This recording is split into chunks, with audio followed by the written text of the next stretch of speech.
Hola, buenas tardes, ¿cómo están? Yo soy la profe Cindy Lorena Duarte Adorno y en esta ocasión quiero compartir con ustedes el eje temático propuesto por el Ministerio de Educación y Cultura para los concursos de oposición, tanto de docentes para cargos directivos, de supervisión y de coordinación. Como sabemos, la Constitución es la ley suprema de una nación.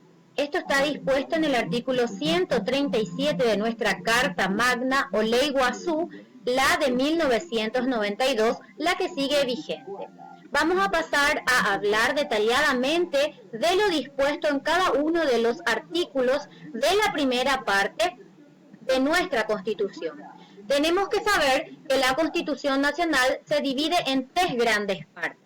Por una parte, tenemos el preámbulo, que es como una introducción acerca de la filosofía y de las características adoptadas por nuestra Constitución Nacional a modo de regir el ordenamiento de nuestro país, la República del Paraguay.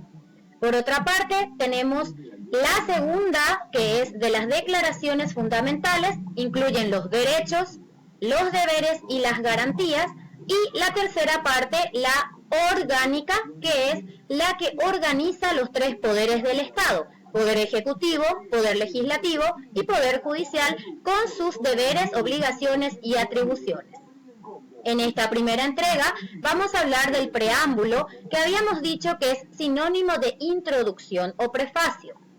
El pueblo paraguayo, por medio de sus legítimos representantes, reunidos en Convención Nacional Constituyente, invocando a Dios, reconociendo la dignidad humana, con el fin de asegurar la libertad, la igualdad y la justicia, reafirmando los principios de la democracia republicana, representativa, participativa y pluralista, ratificando la soberanía e independencia nacional e integrado a la comunidad internacional, sanciona y promulga esta Constitución.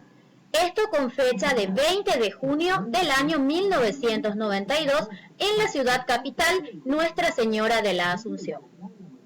A continuación, vamos a hablar de los primeros 10 artículos de nuestra Constitución Nacional de 1992. Como ya lo he mencionado anteriormente, tenemos la primera parte que habla de las declaraciones fundamentales, de los derechos, de los deberes y de las garantías. En el título 1 se encuentran las declaraciones fundamentales. Vamos a hablar de la forma de gobierno y de la forma de Estado que adquiere o que adopta, mejor dicho, la República del Paraguay.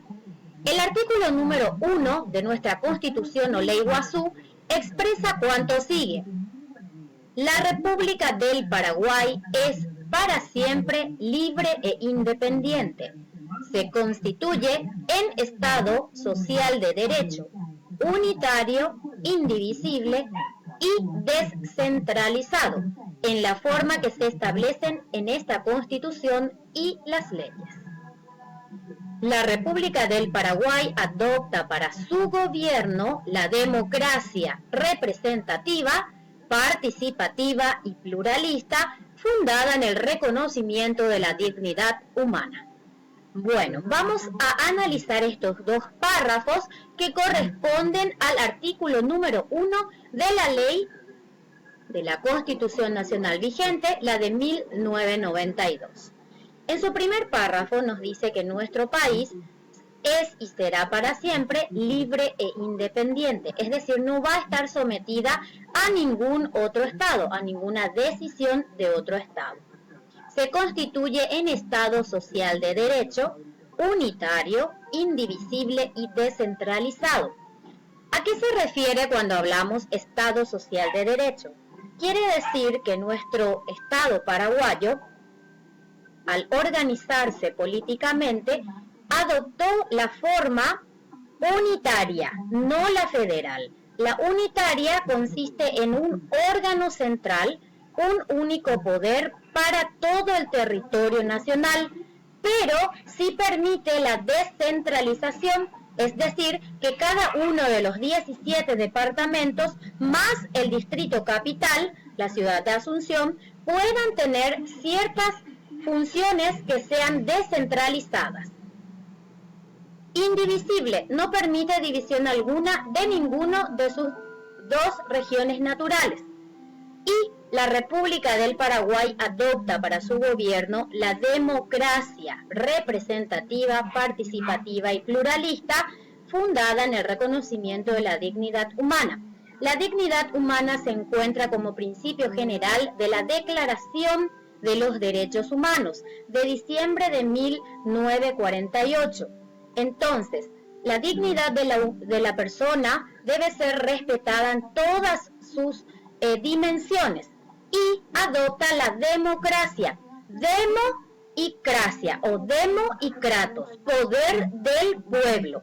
Y como no todos los 7 millones de habitantes del Paraguay podemos estar sentados en el banco presidencial o como secretarios de Estado en cada uno de los ministerios, quiere decir que nosotros tenemos que elegir a través del sufragio quiénes serán nuestros representantes. Es así que contamos con diputados, con senadores, con ministros, con presidente de la República y con un vicepresidente. Ahora vamos a hablar del artículo número 2 de la soberanía.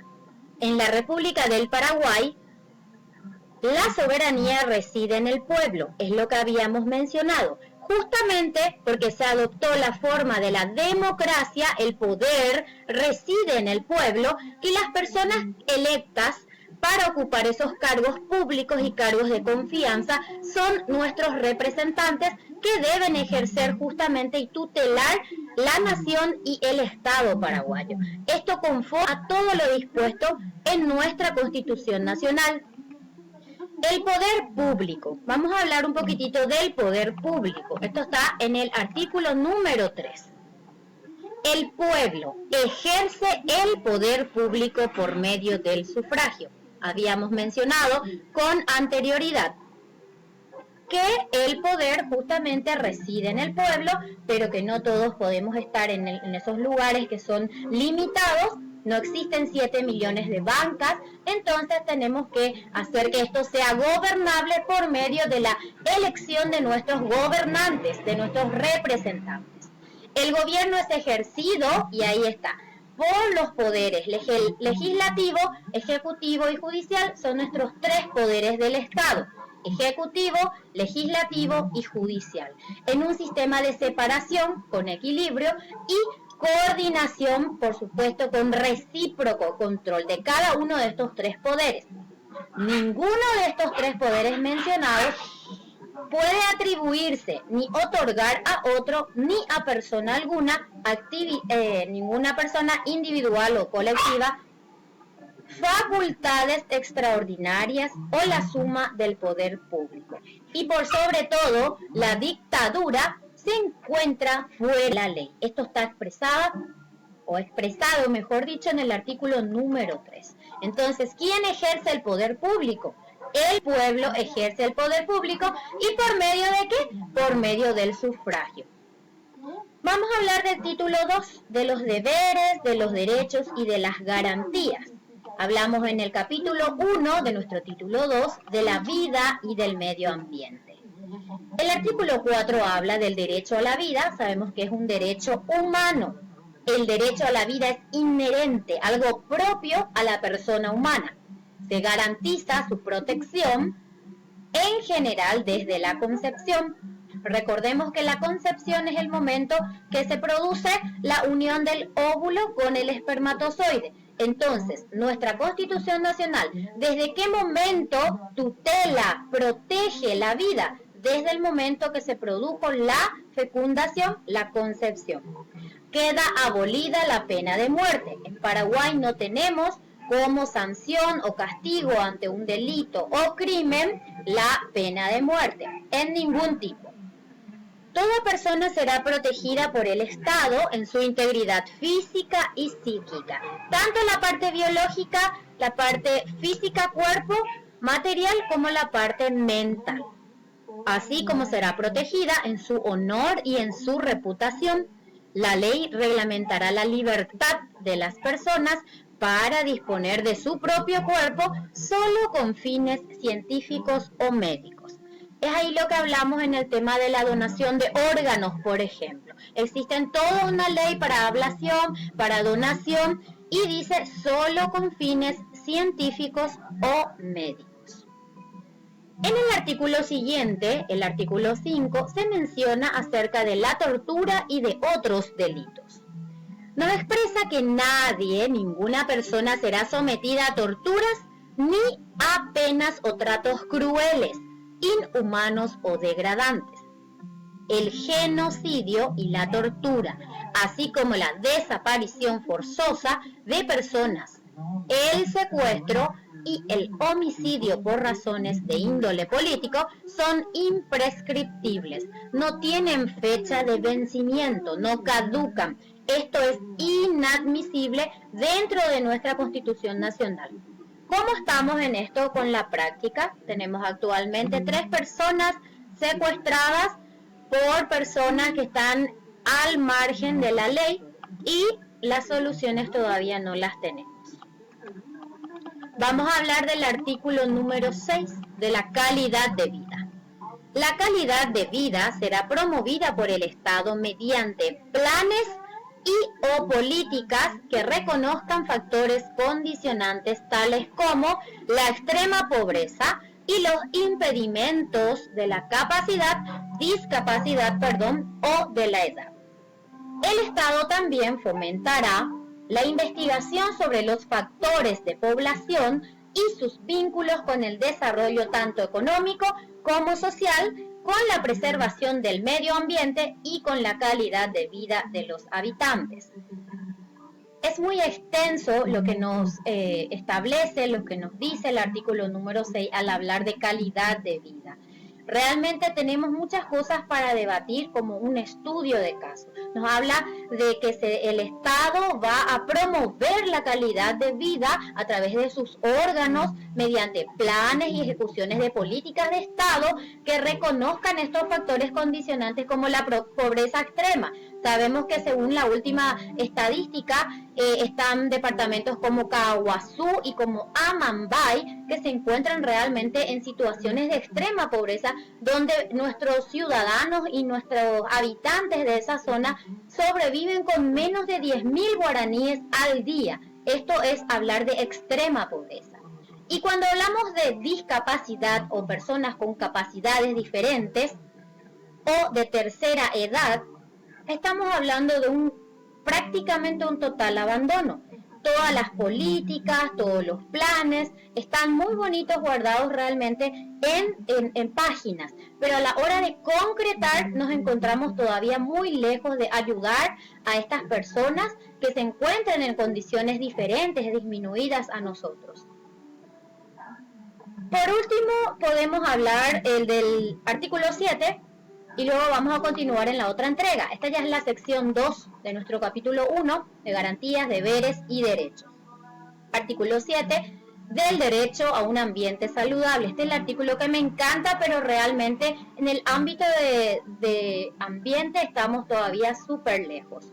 Toda persona tiene derecho a habitar un ambiente saludable y ecológicamente equilibrado. Constituyen objetivos prioritarios del interés social la preservación, la conservación, la recomposición y el mejoramiento del ambiente, así como su conciliación con el desarrollo humano integral. Estos propósitos orientarán la legislación y la política gubernamental pertinente. Tenemos la SEAM, Secretaría del Medio Ambiente, tenemos las leyes, tenemos la Fiscalía del Ambiente, pero realmente vamos a hacer una entrega en el siguiente material para poder hablar mejor acerca de cómo nos va en la educación ambiental. Yo soy Cindy Lorena Duarte Adorno, del Servicio de la Educación Paraguaya, y nos encontramos en breve. Gracias.